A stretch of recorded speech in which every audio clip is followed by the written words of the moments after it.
And ladies and gentlemen, we have our second panel discussion right now.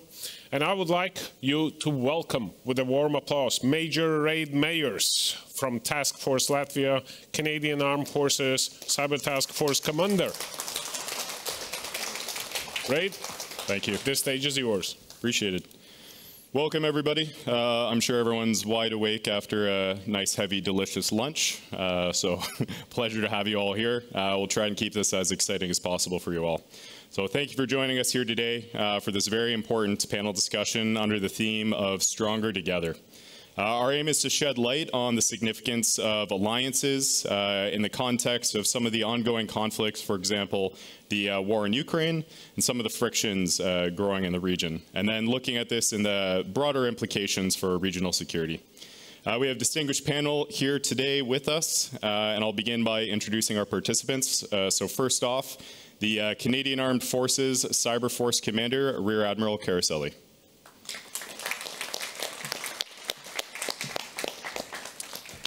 Next, we have the Deputy Manager of CERT.LV, Varis Tevens.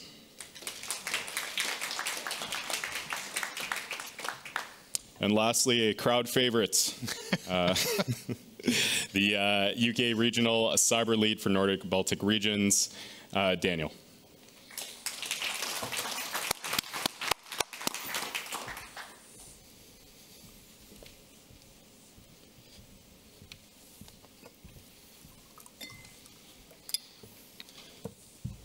So for the crowd, we're fortunate enough to have a number of folks that sit in the space that's kind of right where the action and policy meets. We'll be discussing a lot of themes revolving cooperation and alliances. And hopefully we should get some good conversation out of this. In the spirit of maintaining cooperation, we're going to be nice to each other. However, hopefully, like all good conversations, we see a little bit of friction and maybe suss out some important elements. So we'll get right into it. And again, from a point of cooperation and alliances, I think it's important we all kind of identify our biases up front. So we'll start with the Rear Admiral and go through our panelists and just kind of speak to in a couple sentences what are the kind of key alliances or relationships that you work with. So Rear Admiral, we'll start with you. Perfect, thanks Reid. So obviously being in uniform, the major cooperation that we do is with our Five Eyes and our NATO partners, as well as any allied partners that works with us. But just because I wear a uniform doesn't mean that that's all we do. We work day in and day out with our civilian counterparts at the Canadian portion of the CERT, so that's Communication Securities Establishment and the Cyber Center. So those are all relationships that have to be worked on day in and day out. All right, Varis? Hey, so I'm a Deputy Director at CERT.LV. I'm with the CERT since the very beginning. Me and my Baiba, we established the CERT actually. So I think it's also worth noting that we have grown tremendously and matured as a CERT team throughout the years. And I would say that the cooperation is also an element of maturity, because you have to reach a certain level of confidence to kind of also show your weaknesses. And sometimes during the threat hunt and those defensive operations, there are also some embarrassing moments.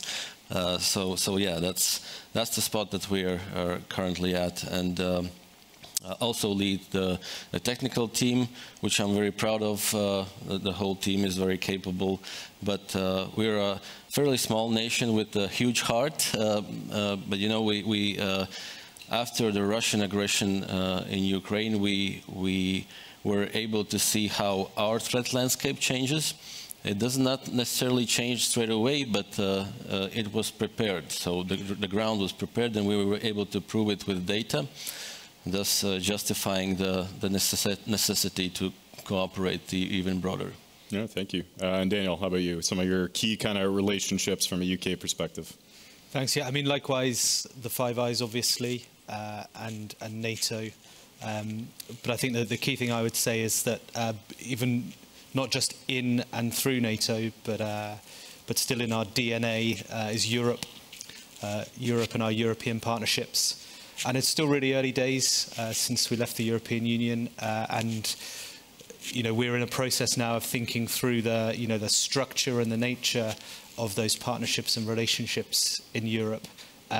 We clearly can't replace in all areas membership of the European Union with 27 individual bilateral relationships of that same level of depth in all areas. So we really need to be thinking through how we make this work and how we keep that European instinct and those European partnerships in our DNA. Yeah. So clearly between all three of you, there's some differences, but also a lot of overlap. Some for some of us, Five Eyes and NATO definitely being the common one. So jump into our first big question. I'll start with yourself, Rear Admiral. So resilience. So how can international alliances like NATO, for example, enhance stability and deter aggression in these times of crisis? Thanks, Reid. So that is the main reason for the stand-up of NATO, right? It is to have a collaborative deterrence, and we see that by operating with each other day in and day out. It's all about the partnerships that we create and how we work and learn from each other. As was mentioned earlier today, in March of 2022, at the request of the Latvian government and CERT.LV, we have had, Canada, the Canadian Armed Forces had a cyber task force embedded here in Latvia, working on government and critical infrastructure to help defend the networks. And that is a very symbiotic relationship, right? This is not capacity building. This is a partnership. We work side by side. And the information we learn in the networks here is what we take back. We take those experiences, we bring that back into our intelligence, and we share that with our allies as well. So that is how we ensure that we deter future threats by working together. Thank you. So one of the points you touched on there is the threat hunting type operation. So I'd like to turn this over to Varis, just as one of our kind of key threat hunting subject matter experts here. So and some of the practical aspects of our cross-border collaboration in things like threat hunting during ongoing crises in the area. How have you felt this has kind of contributed to our collective security? Well, definitely deterrence, it has lots of different colors, right? And in our case, it's purely defensive, but what it basically gives and achieves an effect on the ground is it makes the operations of a threat hunter more expensive. They're less effective. Sometimes they do not achieve any of those goals that they were presented with, and this also works as a deterrence, right? So it does not have necessarily be offensive side of the house. So it definitely helped, and I could speculate why and when, but it looks like those threat hunting operations, they also has significantly impacted the offensive operations of the threat hunter, and we see them less and less in our systems, and also those attempts are not so frequent as they were. So obviously this is one result, and the other part where I think we see as not only a nation who asks for support, but also are willing and able to give benefits back, is that through this cooperation we see how the threat hunters can identify IOCs, so those tactics, tools, and procedures of the threat hunter, you can bring them back home and secure your critical networks even better, or see some new tactics that have been used in this region and have not been seen elsewhere. I think the very good example is also on that specific threat actor called Cadet Blizzard, now named by Microsoft. We saw it through threat hunting operations as early as 2021, right? But Microsoft, I'm sure they also knew something, but they published the paper on Cadet Blizzard just in June 2023. So through this cooperation, I think we knew quite a lot of that actor beforehand. No, I appreciate that. Some of the themes you touched on there is kind of the different types of deterrence. So through kind of collaboration and showing that, but also the imposing cost piece. Something that we've kind of, behind the last few questions, we've danced around a little bit is what are our adversaries, who are our adversaries, which leads me to a question about attribution. So Daniel, I know in your last talk, the UK is not one to shy away from attribution. So given the fact that UK does not shy away from this, what are some of the advantages from your perspective of attributing to specific threat actors? And have you seen any kind of retaliation or downsides to having done this? So I guess the first thing I'd say is that these joint threat hunting collaborations, they give you more opportunity. It's another source of insight and threat intelligence and information. And the more of that understanding and awareness and visibility of our adversaries we have, the more opportunity we have to do to take a range of deterrence initiatives, including sometimes public attribution. And you kind of got there ahead of me on you know the contribution these operations make to resilience, and resilience contributes to deterrence, and some of the you know the messaging of the existence of the operations and how that contributes to deterrence.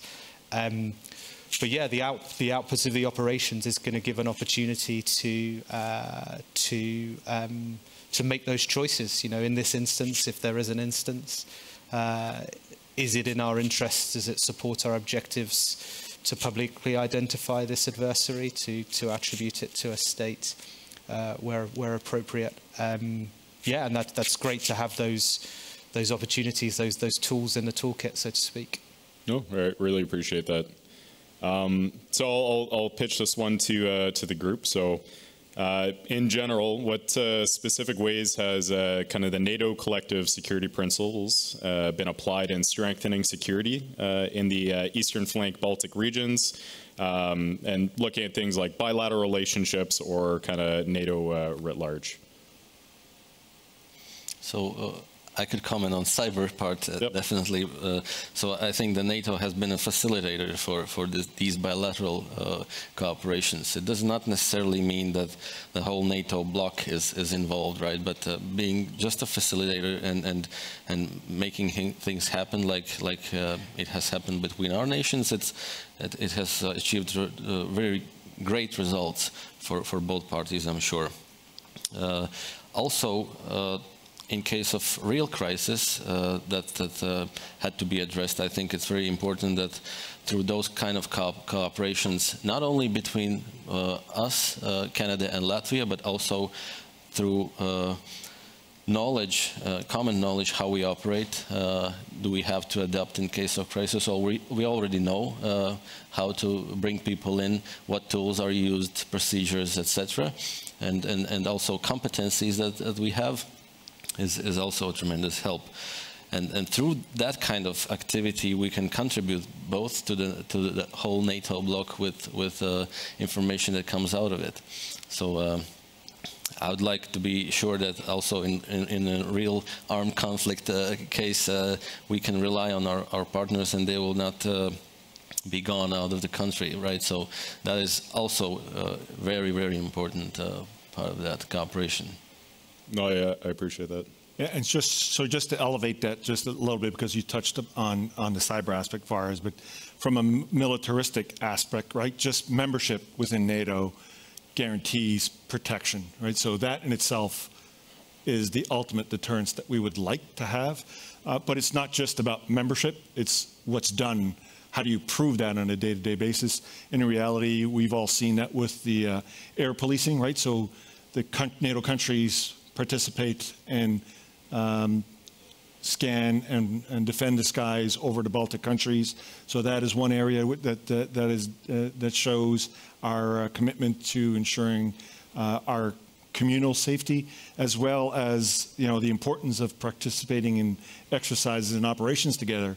Because the best thing to do is to fully understand each other is by working with each other and knowing how we're supposed to be reacting. Yes, we do have NATO standards and we have NATO TTPs and standard operating procedures, but if we're not actually doing them all together, we're still all human beings. We'll all interpret one sentence. For 3 people, we'll probably interpret it 4 different ways. So it's important to be doing this so that we practice the way we are going to fight, and the more often that we do that together, the better it is. So Rear Admiral, follow-up question for you then. So Canada being obviously further geographically from some of these threats, do you see that we're getting the same types of positives in the cyberspace as our kind of Baltic and European allies in these NATO relationships? Oh, absolutely. You made the point that we're further away from some of these problems, but you touched on the word cyber, and in reality, there is no border. There's no demarcation region in cyberspace, right? Things move at the speed of light because most stuff does travel through optics, fiber optics right now. And so being able to come and support our NATO allies and working closely with Latvia over the last year and a half has been invaluable to us. Because the things we learn here every day, we bring back to Canada and put in practice and share with our Five Eyes and NATO allies as well. So, you can't say that we're on another continent, across the ocean, that is not going to touch us, right? The indication of compromise that we see on networks here in the Baltics are what we're going to see in North America or the rest of Europe, or as we know that we're also doing a pivot to the Indo-Pacific area. Those are types of areas we'll be seeing those types of things too. So it's important to get this information and that we share it amongst the allies. I tend to like to say that information kept to ourselves is really not valuable information. We do need to be able to get it to our allies, but most importantly, we also need to ensure that we're cooperating together so that we know what we intend to do with that information. We don't all want to be diving into the same pool, going after the same adversaries, and then actually undoing each other's work, or God forbid, thinking that we're going against an adversary, but we're going against one of our other allies who's doing an operation at that time. I appreciate that. One of the concepts you touched on is how quickly cyber is evolving. As it's evolving, we're seeing kind of an emergence of not just state actors, but more in the hacktivists, cyber criminal space, proxy groups, et cetera. So I'm curious, Daniel, from your perspective, the concept of resilience, do you see that changing and evolving as well as kind of we look at more of this hybrid threat, hybrid warfare approach, or is it kind of a similar approach from our perspective in a defensive sense? Yeah, I mean, I would argue it's broadly similar. Achieving resilience in any particular domain is I guess, conceptually similar. I think some of the challenges in the variety of threat actors present particular challenges to us. So, for example, that blending of state and non-state threat is definitely something that's going to challenge us in future, already challenges us at the moment.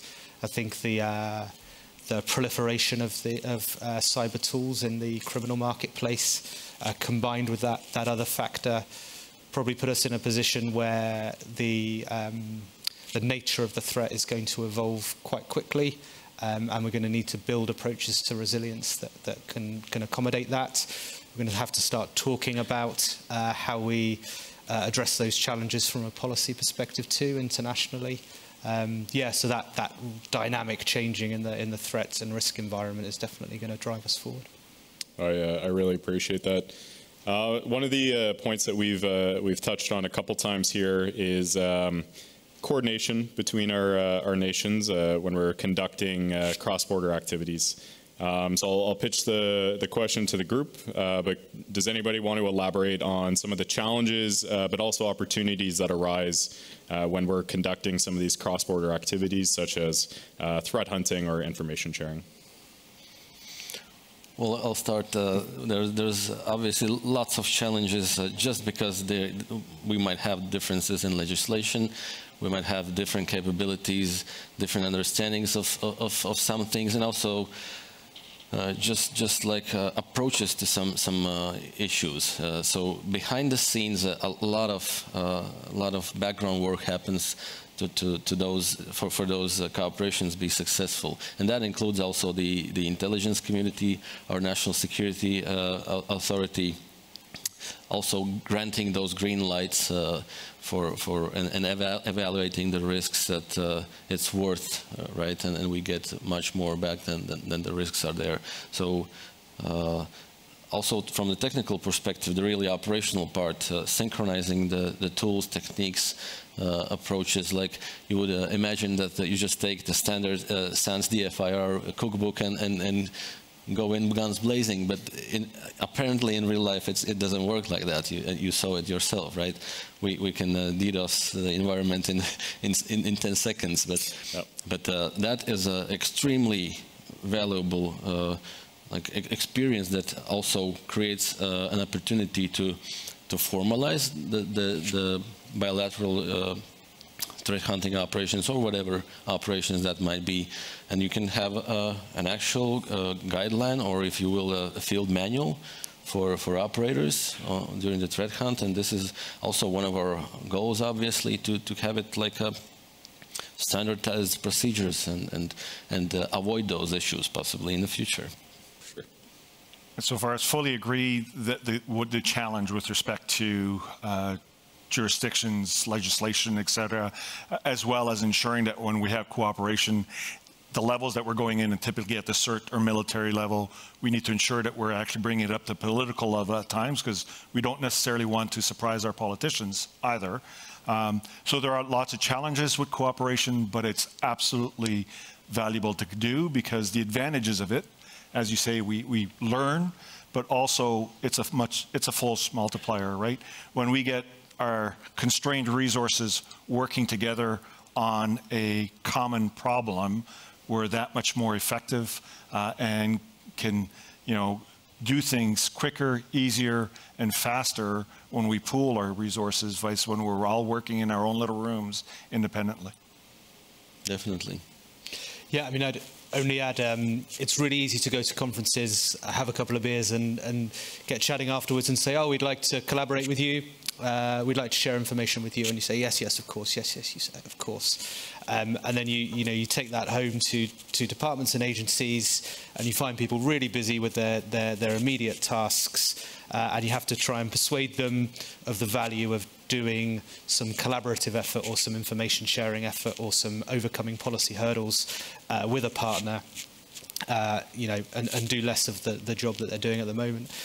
So I think this example that you have bilaterally is just a fantastic example, not the only example, of course, but a fantastic example of bridging that gap between, really broad institutional and very valuable collaboration and partnerships in frameworks like NATO, in frameworks like the European Union, but then also just how do you build upon a 2-beer conversation at a conference and actually turn it into something that is of mutual value. So I think it's a huge inspiration to the wider community. As I said, it won't be the only answer, won't be the only way of pursuing mutually beneficial collaboration, but it's fantastic.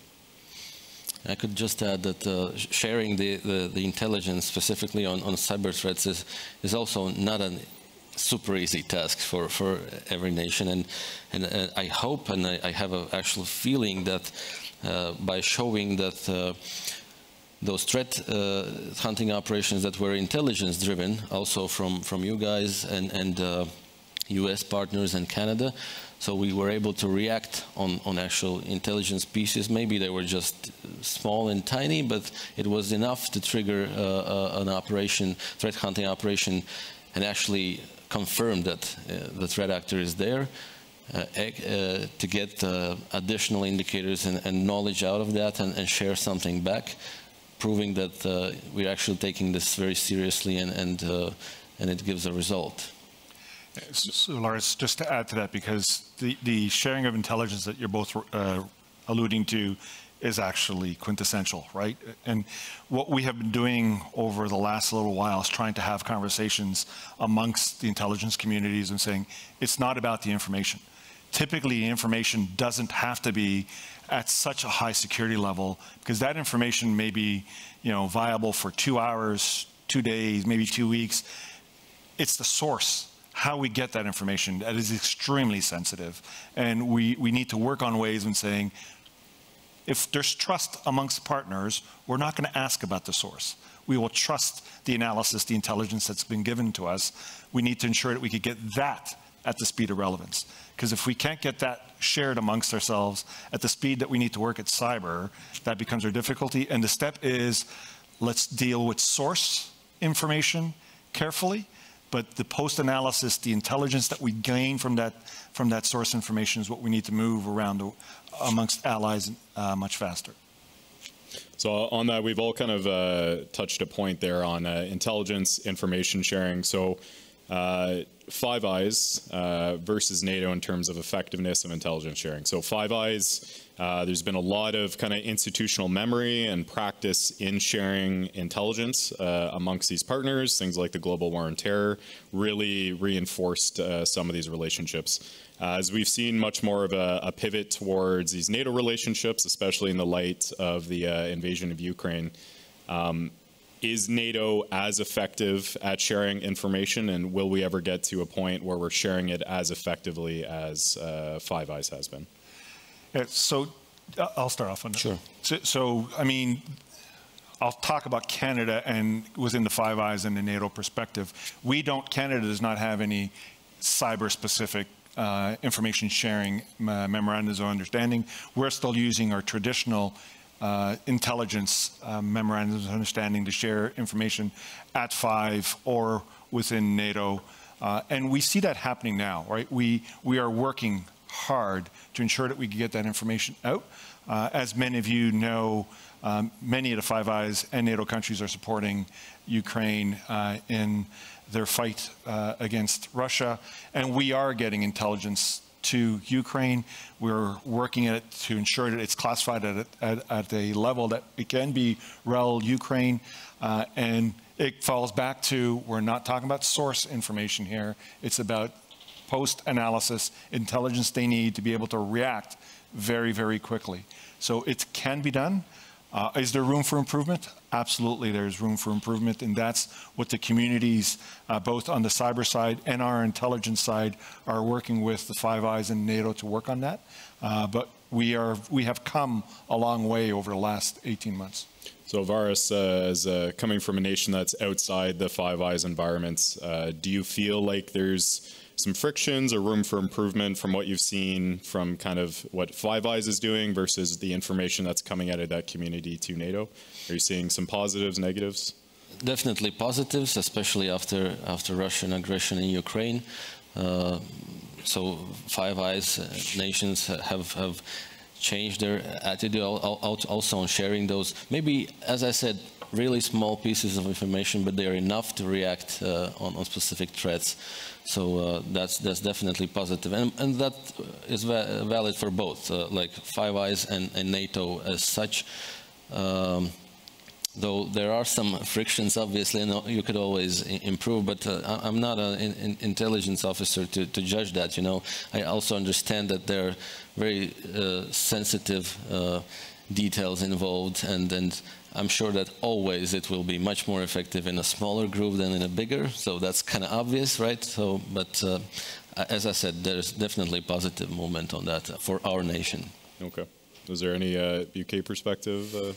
Yeah, I think like the Five Eyes Alliance is a kind of a really gold standard in terms of both sharing but also understanding the terms on which information is shared. So if the Canadian government gives the UK government a piece of classified information, we know how to handle that, we know how to use it, we know how to request permission if we want to do something else with it that's outside of those terms. I think NATO is still really good, really institutionally good as a vehicle for broader intelligence and information sharing and collaboration. I hear lots of good things about the NATO iteration of MISP. I hear loads of really good things about wider situational awareness sharing in the NATO context. I think the challenge for NATO is always going to be that scale issue. It's it's a huge beast, and avoiding those risks of siloing of compartments of information, in civil and military channels, and those sorts of things. But it's still, an enormous asset. No, I appreciate that. So that being said, does anybody have any kind of success stories that they can speak to, a small vignette regarding having received a piece of intelligence from another organization that's led to success? Well, definitely, it's our case. We at the very early stages of threat hunting operations, they were intelligence-based. So we received small pieces of information that we were able to react upon, and that brought us to a quite significant compromise in the government sector. And from that, we were able to gather more information, being able to share it back, and even spread the threat hunting operations down further. So I think that kind of triggered that thinking also, that, I have some colleagues in the government who are auditors, and that's totally fine. I'm friends with auditors, but you always have to have two sides of the house, or even more. And those practitioners who are hands on the keyboard and they break things or interrogate the systems to understand if it actually, if the compliance on your spreadsheet actually is the same in real life on your system, and then you have this clear vision of what is actually going on. That's an invaluable experience. No, that makes a lot of sense. We keep touching on the topic of information sharing. One of the limitations I know when it comes in information sharing or intelligence sharing is actual technical limitations. So again, looking back at Five Eyes, very mature organization, everything down to our cryptology is very interoperable. As we start expanding that out to NATO, we start seeing some more challenges, systems that don't necessarily communicate with one another. So I'm looking for kind of some inputs on what are some of the major technical limitations that we're seeing. Is it more policy issues, technical issues, and where maybe should we be going? Yeah, so actually, it's a bit of both. There are policy issues that we need to iron out to be able to share the information, but there are technical issues, and even just having networks that all communicate together. So how do we get the information from point A to point B? Fortunately, though, being such a large alliance, very often, if there's no direct line from country A to country B, chances are we could get through country C. So we do that routinely, where we will send a piece of information from one country, so from Canada to another country, and then they'll get it to the end country that we need to get to. And that's how we need to proceed until we have full communications, unfeathered communications amongst each other. But we have to be ready to be able to deal with those kinds of items, because we could have technical deficiencies that arise even on networks that we expect to be working. So we need to understand that we do have alternate routes to get information there. So I totally agree. I think one observation that I can confirm is that overclassification, this tempting thing with overclassification, is also changed, and I highly appreciate that. It's still there, but people have understood that those indicators, they're more useful if you deliver them to your partners in a timely manner, but you can leave the contextual information probably classified. So that's definitely a good thing. The communications, some issues on those delivery channels, I think we're getting better, but we'll still, to be honest, have some issues here locally, not even intercontinental thingies, but yeah, so it's getting better. That's the main message.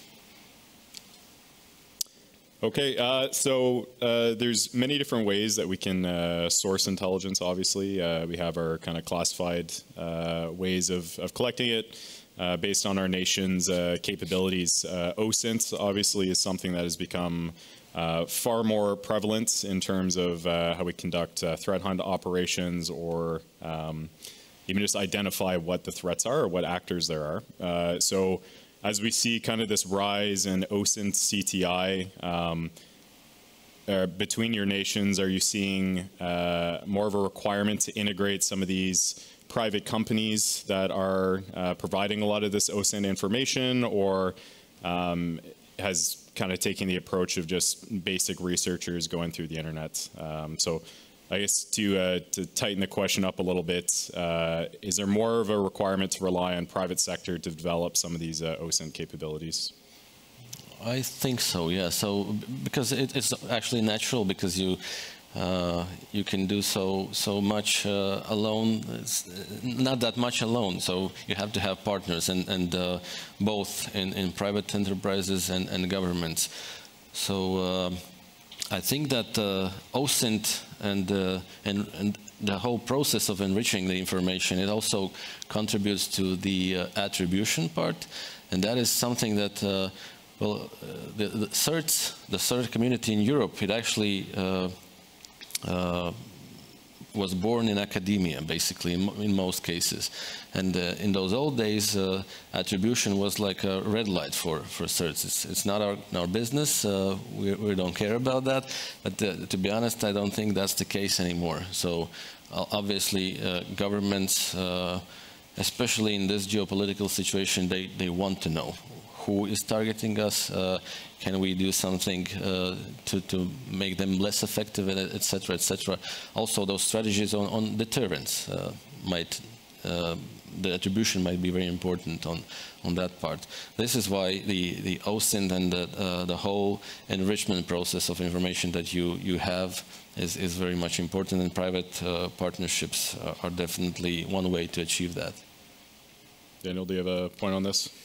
I think just to expand, as we were talking over lunch, I said 10 years ago, if you showed me a piece of cyber threat intelligence stripped of source, said where is it from, I would guess it's either ours, the UK government, or it's sourced from a close partner, a Five Eyes partner, for example. Whereas now, if you showed me a sourceless piece of threat intelligence, I would say it could have come from anywhere.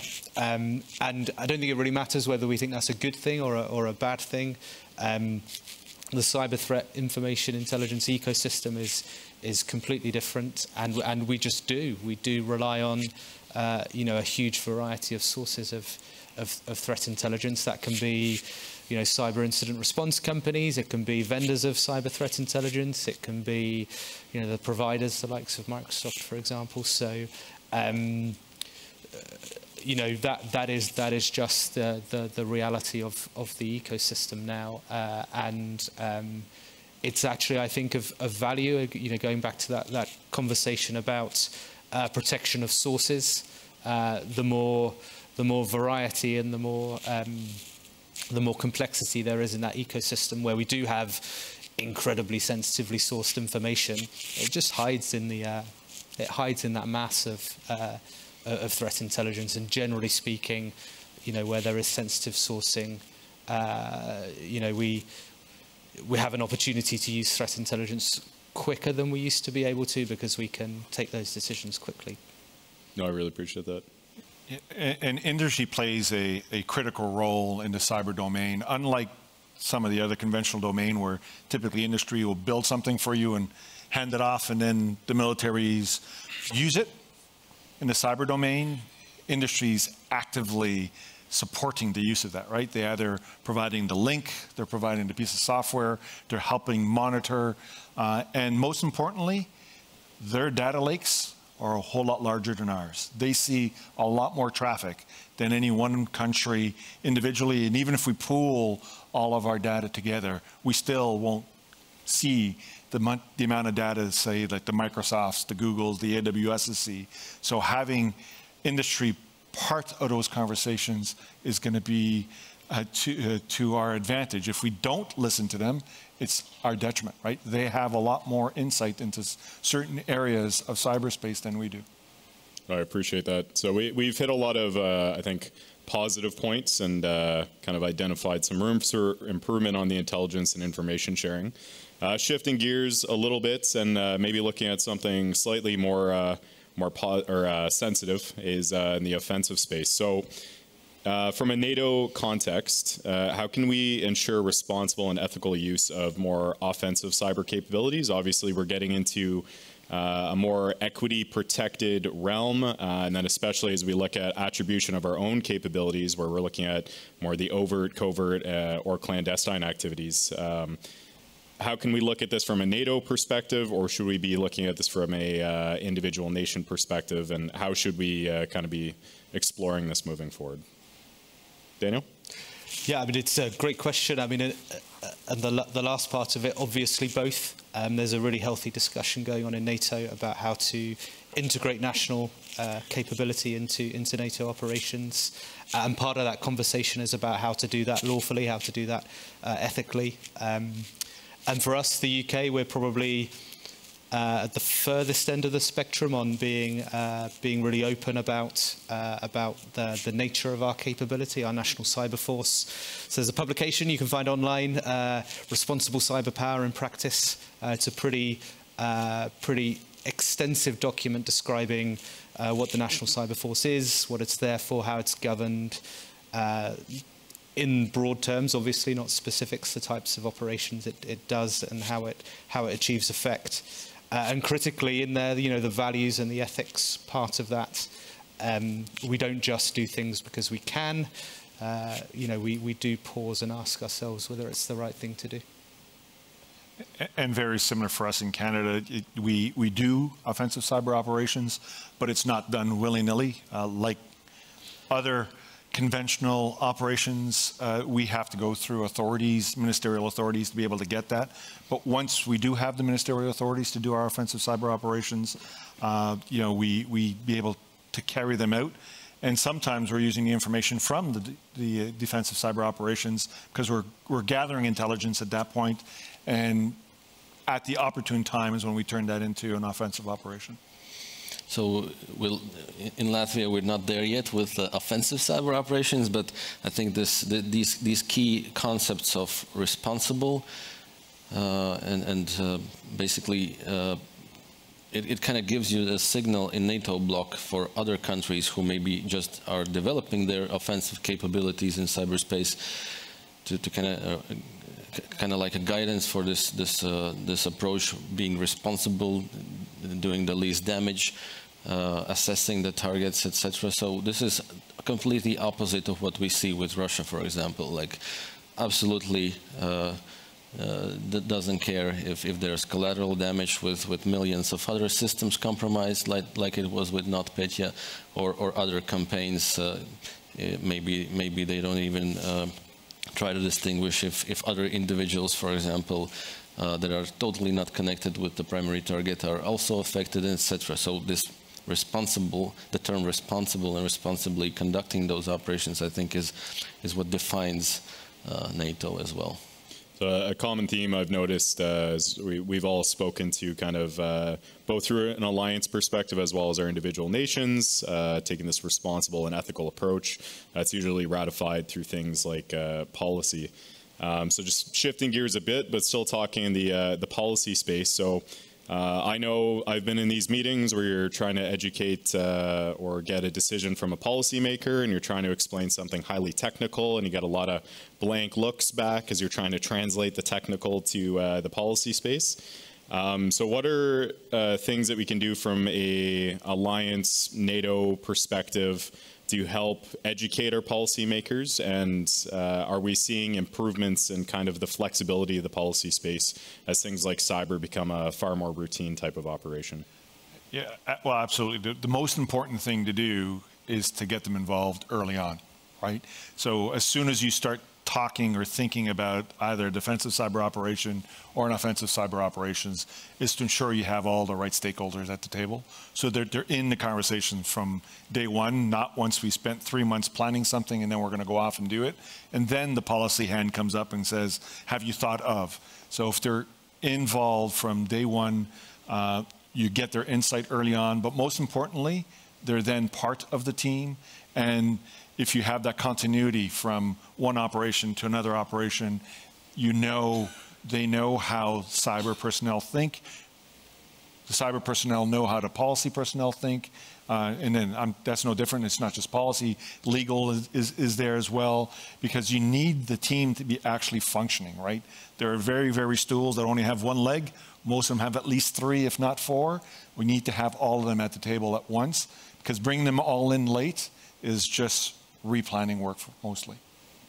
Yeah, absolutely agree with that. So in Latvia, the cybersecurity is governed and the policy is being supervised by MOD, and the NCSC will actually, we're building an SCSC, and CERT will be part of it together with the MOD, and it's absolutely important that also the policymakers are in the know and understand sometimes those technical parts as well to create those policies, actually being able to work and fulfill those challenges, and hopes that probably the infrastructure holders, private enterprises, and also critical infrastructure await.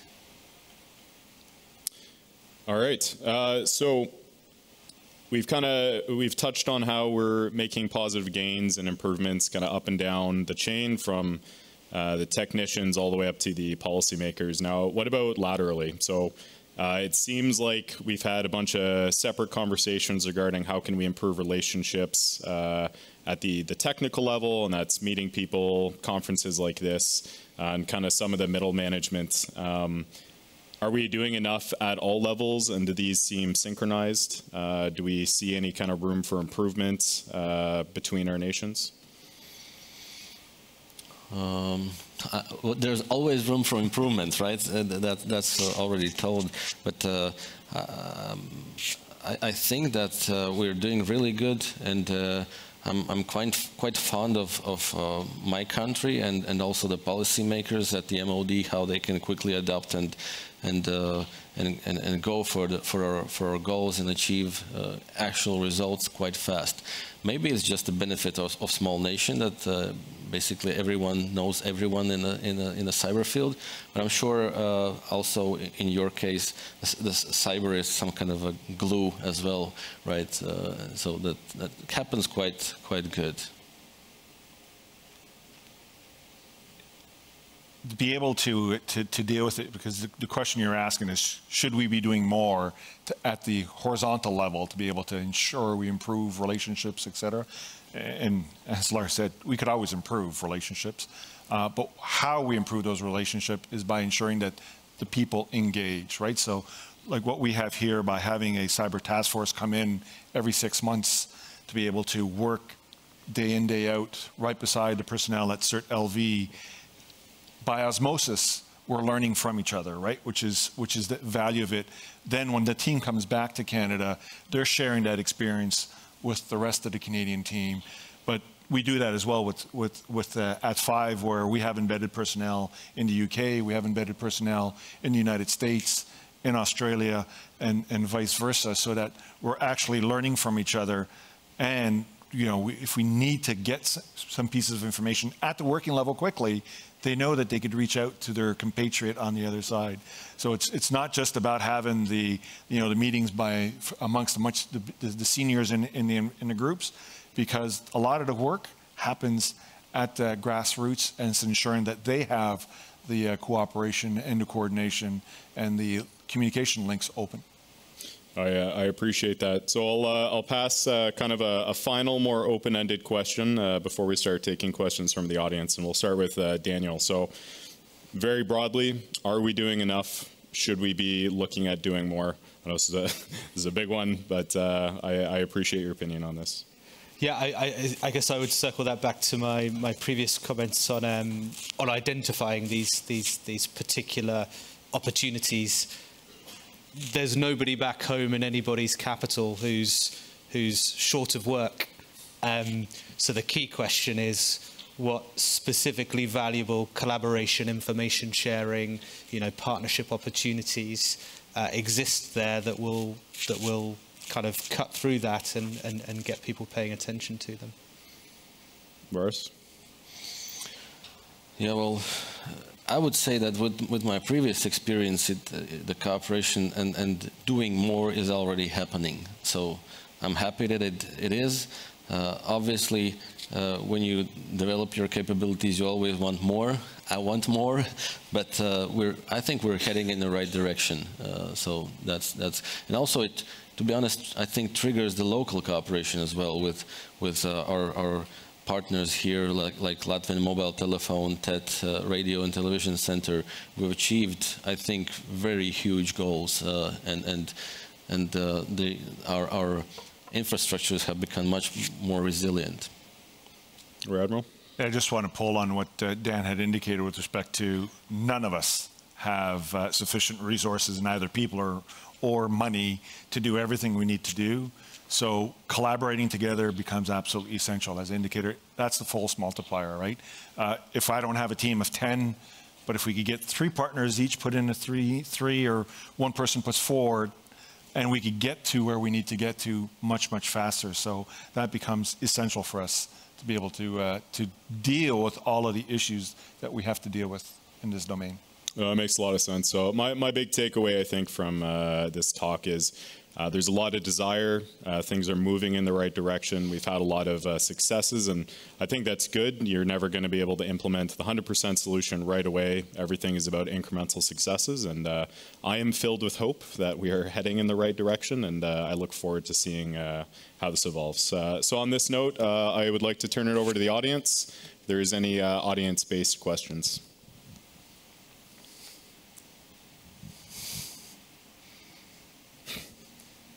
There is an audience. We couldn't really see anything before. Okay. Is there any questions from online? Currently, no. No? Okay. I guess we've covered all of the topics of this panel. Probably thanks to the wonderful moderator up here.